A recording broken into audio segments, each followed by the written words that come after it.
నువ్వెప్పటికీ మా దగ్గర కుక్కలాగే పడుంటావు.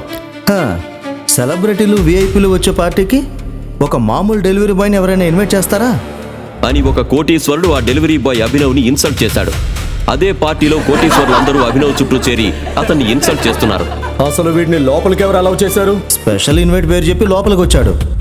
స్పెషల్ అంటే స్పెషల్ డెలివరీ అనుకున్నాడేమో అని ఒకడు అనగానే అందరూ పగలబడి నవ్వారు. నా మాట వినండి, నా దగ్గర నిజంగానే స్పెషల్ ఇన్వైట్ ఉంది. ఒక డెలివరీ బాయ్ తమతో ధైర్యంగా మాట్లాడడం చూసి ఒకడు అభినవ్ని వెనక నుంచి తన్నాడు. మరొకడు గొలుసు తీసుకొచ్చి అతని మెడకి కట్టేశాడు. రేయ్, నువ్వెప్పటికీ మా దగ్గర కుక్కలాగే పడుంటావు. ప్రాణాలతో బయటపడాలనుకుంటే కుక్కలా మరుగుతూ కుక్కలా నడుచుకుంటూ బయటికి పోరా, అప్పుడు నిన్ను వదిలేస్తాం. లేదంటే ఈ రాత్రికి నిన్ను కుక్కను కొట్టినట్టు చిత కొడతాం అని మరొక వ్యక్తి బెదిరించాడు. వెంటనే అందరూ తమ ఫోన్లు తీసి వీడియోలు తీయడం మొదలుపెట్టారు. కొంతమంది వాళ్ళ స్పెషల్ గ్రూప్స్ కి వీడియో కాల్స్ చేసి అక్కడ జరుగుతున్నదంతా చూపిస్తున్నారు. ఇంతలో ఒకడు ఖరీదైన వైన్ బాటిల్ పైకెత్తి, లిజన్ గైస్, వీడిని లాగిపెట్టి కొట్టినవాడు లక్షలు విలువ చేసి ఈ 100 years ఓల్డ్ ఇంపోర్టెడ్ వైన్ ని ఫ్రీగా తాగొచ్చు అని అనౌన్స్ చేశాడు. అంతే, ఒక్కొక్కరుగా వచ్చి అందరూ అభినవ్ని కొట్టడం మొదలుపెట్టారు. కొంతమంది సరదాగా కొడుతుంటే ఇంకొంతమంది కోపంగా కొట్టారు. వాళ్ళు కొట్టే దెబ్బలకి అభినవ్ రక్తం కారుతున్నా భయం లేకుండా నెమ్మదిగా తలెత్తి, రేయ్, మీకు 2 నిమిషాలు టైం ఇస్తున్నాను. నన్ను వదిలేసి ఇక్కడి నుండి అందరూ పారిపోండి. లేదంటే ఆ తర్వాత మీరు చేసిన ప్రతి అవమానానికి వడ్డీ, చక్రవడ్డీ, భూచక్రవడ్డీతో సహా ఒక్కొక్కరికి 100 రెట్లు తిరిగిస్తాను అని అభినవ్ డెడ్లీ వార్నింగ్ ఇచ్చాడు. కానీ అక్కడున్న వాళ్ళకి అది చాలా కామెడీగా అనిపించి అందరూ పగలబడి నవ్వుకున్నారు. ఆ మరుక్షణం బయట భారీ క్యాన్వాయ్ వచ్చిన శబ్దం వినిపించింది. అందరి మొహాల్లో ఒక్కసారిగా ఆనందం పొంగిపొర్లింది.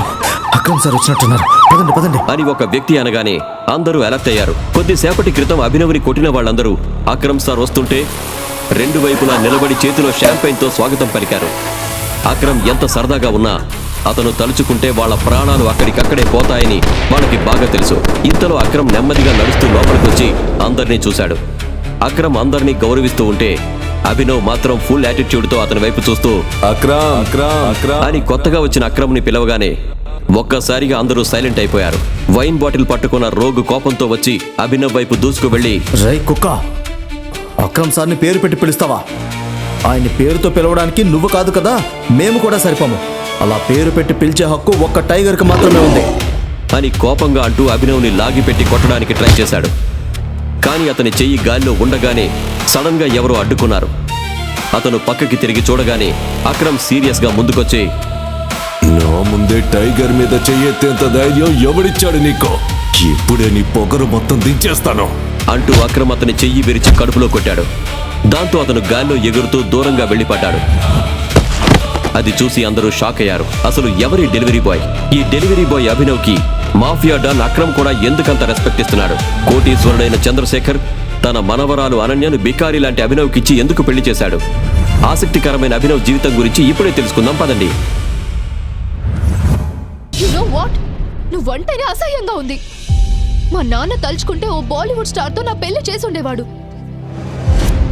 కానీ మా తాతయ్య నీలాంటి పనికిరాని పెరికివాడితో నా పెళ్లి ఎందుకు చేశాడో తెలీదు. ఓ గాడ్! అభినవ్ నా అన్న వాళ్ళు ఎవరు లేని బికారి. తన పెళ్లి గొప్పింటి ఆడబిడ్డ అయిన అనన్యతో ఓ రహస్య కారణంతో చేయాల్సి వచ్చింది. అభినవ్కి తన భార్యని పోషించేంత, తన అవసరాలు తీర్చేంత డబ్బులు కూడా లేవు. అందుకే తన అత్తగారింట్లో కొంచెం కూడా గౌరవం ఇచ్చేవాళ్ళు కాదు. అతను నౌకర్ల చేతిలో కూడా తిట్లు తింటూ ఉండేవాడు. వాళ్ళ అనన్య చాలా బిజీగా ఉంది. ఎందుకంటే తను ఒకప్పుడు పెళ్లి చేసుకోవాలని కలలు కన్న రాహుల్ ఈరోజు తన ఇంటికి వస్తున్నాడు. ఏంటి రామరాజు? వెళ్ళి బజార్ నుంచి ఈ సరుకులైతే ఇవాళ Ananya madam office friend Rahul వస్తున్నారు. తనతో మేడం ఎప్పుడు లేట్ నైట్ వస్తుంటారు. అసలు మొగుడివి నువ్వైతే సేవలు మాత్రం తనకు చేయాల్సి వస్తుంది. ఓ కిలో బియ్యం, ఓ ప్యాకెట్ నూడిల్స్, అజినమోటో, ఇదంతా చైనీస్ లాగుంది. అభినవ్కి తెలుసు ఆ నౌకర్ ఇంట్లో చాలా నమ్మకస్తుడు. తనకంటే అతనికే ఆ ఇంట్లో చాలా రేట్ల విలువ ఉంది. అప్పుడే అభినవ్ ఫోన్ మోగింది. స్క్రీన్ మీద నెంబర్ చూసి కంగారు పడ్డాడు. ఎందుకంటే ఆ నెంబర్ టర్కీదే. సారీ. అరే ఓ బికారి, కళ్ళు పోయాయా ఏంటి? నీకెంత ధైర్యం నన్ను గుద్దుకోవడానికి? ఏం చేస్తున్నారు మీరు? వదలండి. బాబు, నువ్వు ఢీ కొట్టింది ఎవరినో తెలియదు అనుకుంటా. ఇర్ఫాన్ బాయ్ పేరు విన్నావా? తనని ఢీ కొట్టావు కాబట్టి పెనాల్టీ కట్టి కదలాల్సిందే, సరేనా? అరే నువ్వు అనన్య మొగుడివి కదా, నీ ఆవిడికి చాలా డబ్బు అందం ఉన్నాయి కదా. ఓ పని చేద్దాం, మనం ఇవాళ వీడిని కిడ్నాప్ చేద్దాం. వీడి పేరు చెప్పి తన భార్యని మన అడ్డాకి పిలిపిద్దాం. రాత్రి మొత్తం పార్టీ చేసుకుందాం. ఇంతలో అభినవ్ ఫోన్ రింగ్ అయింది. మాటి మాటికి ఫోన్ మోగడం చూసిన ఇర్ఫాన్ తన చేతుల్లోంచి దాన్ని లాక్కొని అన్నాడు, ఏమైనా చెయ్యి. హలో, ఆ ఫోన్లో అవతలి వ్యక్తి మాటలు విన్న తర్వాత ఇర్ఫాన్ బాయ్ వణికిపోయాడు. తన ఒళ్ళంతా చెమటతో తడిసిపోయింది. క్షమించు బాయ్, పొరపాటు జరిగిపోయింది. ఇర్ఫాన్ ఇలా అనగానే అక్కడున్న గూండాలంతా అభినవ్ ముందు మోకరిల్లారు. అరే నిన్ను గుర్తుపట్టలేకపోయాం, మమ్మల్ని క్షమించు boy. Sorry sorry sorry sorry. నేను తనని ఓ పనికిరాని బికారి అనుకున్నాను. తన భార్యకి తన గురించి నిజం తెలుసా? బాయ్ క్షమించు బాయ్, ప్లీజ్ మమ్మల్ని క్షమించు. అప్పుడే దుమ్ము రేగింది. అంతా చూస్తుండగా ఆకాశంలో ఒక హెలికాప్టర్ కిందకి దిగుతూ వచ్చింది.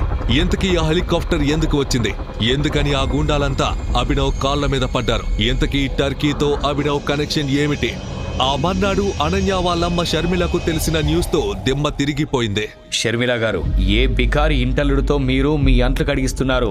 తన ప్లేస్ ని హైజాక్ చేసి 200 కోట్లు డిమాండ్ చేస్తున్నారు.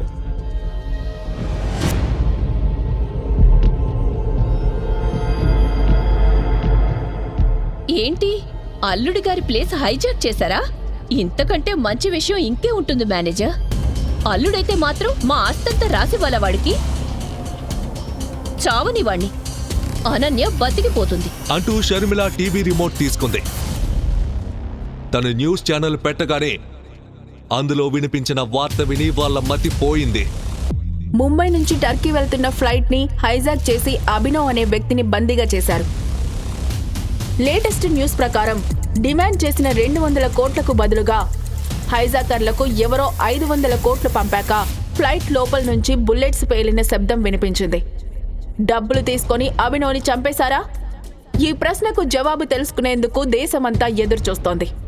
ఈ వార్త వింటూనే అనన్య షర్మిలలు నోరు తెరుచుకొని ఉండిపోయారు. అనన్య కంగారు పడుతూ అంది, అభినవ్ కోసం 500 కోట్లు ఎవరు పంపించుంటారు? మన దగ్గర కూడా ఇంత డబ్బు లేదు కదా. అభినవ్ అంత ఇంపార్టెంట్ ఎలా అయ్యాడు? జనం తన కోసం కోట్లు కూడా కుమ్మరించేస్తున్నారు. అనన్య తనెవరో నువ్వు తెలుసుకో. అయినా ఓ బికారి అనాథ అయిన అభినవ్ కోసం ఇంత డబ్బు ఎవరు పంపారు? ఫ్లైట్ లోపల పేలిన బుల్లెట్లకి అభినవ్ చచ్చిపోయాడా? టర్కీ నుంచి తనకు వస్తున్న కాల్ ఎవరిది? ఒకవేళ కొంపతీసి మన చేతిలో నుండి ఓ డబ్బున్న పవర్ఫుల్ బకరా తప్పించుకోలేదు కదా, తనతోనే రహస్యాలన్నీ పోతాయి. అభినవ్ సార్ సేఫ్ గా ఉంటారు మేడం. ఇది Abhinav sir file. Last week ఆయన బజార్ నుంచి వస్తూ మన కార్లో పెట్టి మర్చిపోయారు. ఈ బికార్కి అంత సీన్ లేదు, వాడికి రూపాయి కూడా దిక్కులేదు అంటూ షర్మిల ఫైల్ చదవడం మొదలుపెట్టింది. కానీ ఆ ఫైల్లో కనిపించిన ఒక డాక్యుమెంట్ చూడగానే తన మతి పోయింది. తను వణికిపోతూ అరిచింది, అనన్య పెద్ద తప్పు చేశావు. నువ్వు అభినవ్కి కాల్ చేసి తనకి ముందు సారీ చెప్పు, లేకపోతే మనం వీధిన పడతాం. మనం అభినవ్ గురించి తెలుసుకోలేకపోయాం. అనన్య కాల్ చేయి తనకి. 1 మినిట్. ఏంటి అభినవ్ గురించి నిజం? ఇందులో అలా ఏముంది? ఎవరైనా చెబుతారా ఇందులో ఏముంది? కాల్ చేయి. ఇంతకీ ఆ రెడ్ ఫైల్లో షర్మిలను వణికించిన ఆ డాక్యుమెంట్ ఏంటి? బికారి అనాథ అయిన అభినవ్ కోసం అంత డబ్బు ఎవరు పంపారు? అసలు ఓ టెర్రరిస్ట్ తన పేరు విని ఎందుకు వణికాడు? పిరికివాడిలా బ్రతుకుతున్న అభినవ్ జీవితంలో ముందు ముందు ఏం జరగబోతుంది? ఇంకా ఎన్ని రహస్యాలు బయటపడతాయి? ఈ ప్రశ్నలకు సమాధానాలు తెలుసుకోవాలంటే నెక్స్ట్ ఎపిసోడ్ వినాల్సిందే. క్రింద ఇచ్చిన లింక్ ని క్లిక్ చేసి పాకెట్ ఎఫ్ఎం యాప్ ని ఇన్స్టాల్ చేసుకోండి. Stay tune to pocket FM.